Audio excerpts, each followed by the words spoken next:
সবাইকে শুভেচ্ছা জানিয়ে আজকের সংবাদ পরিক্রমা শুরু করছি। আজকের সংবাদ পরিক্রমার বিষয় ইরানের স্বাস্থ্যমন্ত্রী থেকে প্রেসিডেন্ট কে এই মাসুদ পেজেশকিয়ান। ইরানের নবম প্রেসিডেন্ট হিসেবে নির্বাচিত হয়েছেন দেশটির সাবেক স্বাস্থ্যমন্ত্রী মাসুদ পেজেশকিয়ান।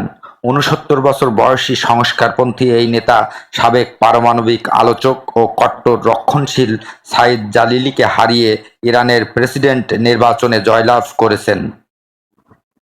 ইরানের রাষ্ট্রীয় সংবাদ মাধ্যম পার্স টুডে জানিয়েছে, শুক্রবার দ্বিতীয় রাউন্ডের নির্বাচনে পেজেশকিয়ান পেয়েছেন ১,৬৩,৮৪,৪০৩ ভোট, আর তার প্রতিদ্বন্দ্বী জালিলি পেয়েছেন ১,৩৫,৩৮,১৭৯ ভোট।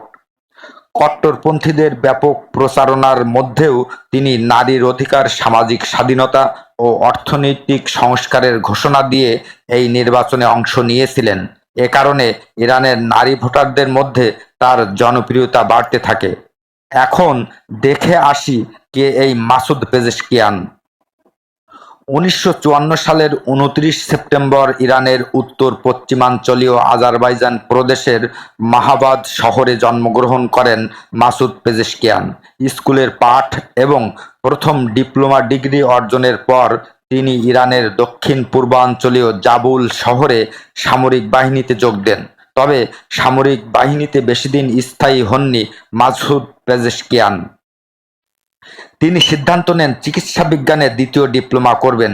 ১৯৭৬ সালে তিনি তাবরিজ মেডিকেল সায়েন্স বিশ্ববিদ্যালয়ের মেডিসিন বিভাগে ভর্তি হন। এই বিশ্ববিদ্যালয় থেকে ডাক্তারি ডিগ্রি এবং জেনারেল সার্জারির উপর বিশেষজ্ঞ ডিগ্রি অর্জন করেন। ১৯৯৩ সালে Iran university of medical science থেকে কার্ডিয়াক সার্জারিতে একটি স্পেশাল ডিগ্রি অর্জন করেন এবং পরে হার্ট সার্জারিতে বিশেষজ্ঞ হন মাসুদ পেজেশকিয়ান। এরপর তিনি ৫ বছর তাবরিজ ইউনিভার্সিটি অব মেডিকেল সায়েন্সের প্রধানও ছিলেন। পেজেশকিয়ানের রাজনৈতিক যাত্রা শুরু হয় ১৯৯৭ সালে তৎকালীন প্রেসিডেন্ট মোহাম্মদ খাতামির প্রশাসনে উপস্বাস্থ্যমন্ত্রী হিসেবে তিনি যোগদান করেন। এরপর ২০০১ থেকে ২০০৫ সাল পর্যন্ত প্রায় ৪ বছর খাতামি প্রশাসনে স্বাস্থ্যমন্ত্রী হিসেবে দায়িত্ব পালন করেন পেজেশকিয়ান। ইরানের উত্তরাঞ্চলীয় তাবরিজ অঞ্চল থেকে ৫ বার সংসদ সদস্য হিসেবে নির্বাচিত হন তিনি। তবে ইরানের নিয়মের বেড়াজালে তিনি প্রথমবারের মতো সংসদ সদস্য হিসেবে পার্লামেন্টে প্রবেশ করেন ২০০৮ সালে।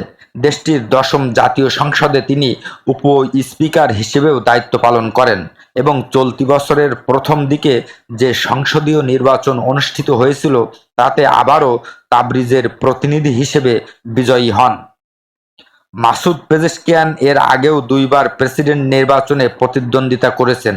এর মধ্যে ২০১৩ সালের নির্বাচনে প্রতিদ্বন্দ্বিতা করার সময় আলী আকবর হাশেমি রাফসানজানির প্রতি সমর্থন জানিয়ে তিনি নির্বাচন দৌড় থেকে সরে দাঁড়ান।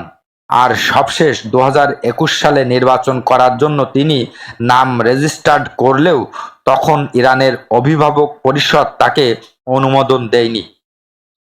গেল মে মাসে ইরানের প্রেসিডেন্ট ইব্রাহিম রাইসির মর্মান্তিক মৃত্যুর পর মাসুদ পেজেশকিয়ান আবারও প্রেসিডেন্ট নির্বাচনের দৌড়ে সামিল হন। নির্বাচনের প্রচারণায় জানান, তিনি নির্বাচিত হলে ইরানের ন্যায় বিচার, ঐক্য এবং সমন্বয়ের উপর গুরুত্ব দেবেন। শুক্রবার ৫৩.৬% ভোট পেয়ে জয়ী নবনির্বাচিত এই প্রেসিডেন্ট সামাজিক যোগাযোগ মাধ্যমে এক্স এ এক পোস্টে ইরানের জনগণের উদ্দেশ্যে বলেছেন, আপনাদের সাহচর্য, সহানুভূতি এবং আস্থা ছাড়া সামনের কঠিন পথ চলা আমার পক্ষে সহজ হবে না। আমি আপনাদের দিকে হাত বাড়িয়ে দিলাম। মাসুদ পেজেশকিয়ান সংস্কারপন্থী নেতা হিসেবে পরিচিত হলেও ইরানের বৈদেশিক নীতিতে খুব একটা পরিবর্তন আসবে না বলে মনে করছেন রাজনৈতিক বিশ্লেষকরা। তবে পরিবর্তন আসতে পারে দেশটির অভ্যন্তরীণ নীতিতে।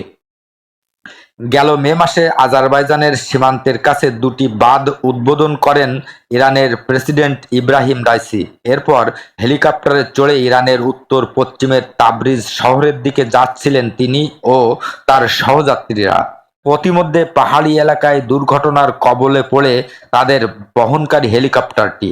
পরে পূর্ব আজারবাইজান প্রদেশের পাহাড়ি ও তুষার আবৃত এলাকায় ইরানি প্রেসিডেন্টকে বহনকারী হেলিকপ্টারের ধ্বংসাবশেষ খুঁজে পায় অনুসন্ধানকারী দল। দুর্ঘটনায় নিহত হন ইরানের প্রেসিডেন্ট ইব্রাহিম রাইসি, পররাষ্ট্রমন্ত্রী হোসেন আমির আবদুল্লাহিয়ান, পূর্ব আজারবাইজানের গভর্নর মালেক রহমাতি, পূর্ব আজারবাইজানে ইরানের সর্বোচ্চ নেতার প্রতিনিধি মোহাম্মদ আলী আলে হাশেম, প্রেসিডেন্ট গার্ডের প্রধান মেহেদী মোসাভি। প্রাণ হারিয়েছেন হেলিকপ্টারের পাইলট ও কো-পাইলট। প্রেসিডেন্টের মেয়াদকাল পূর্ণ হওয়ার আগেই রাইসির এই অকাল মৃত্যুর ফলে ইরানে অনুষ্ঠিত হলো এই আগাম নির্বাচন, আর তাতেই নবম প্রেসিডেন্ট হয়ে চমকে দিলেন মাসুদ পেজেশকিয়ান। আজকের সংবাদ পরিক্রমা এখানেই শেষ করছি।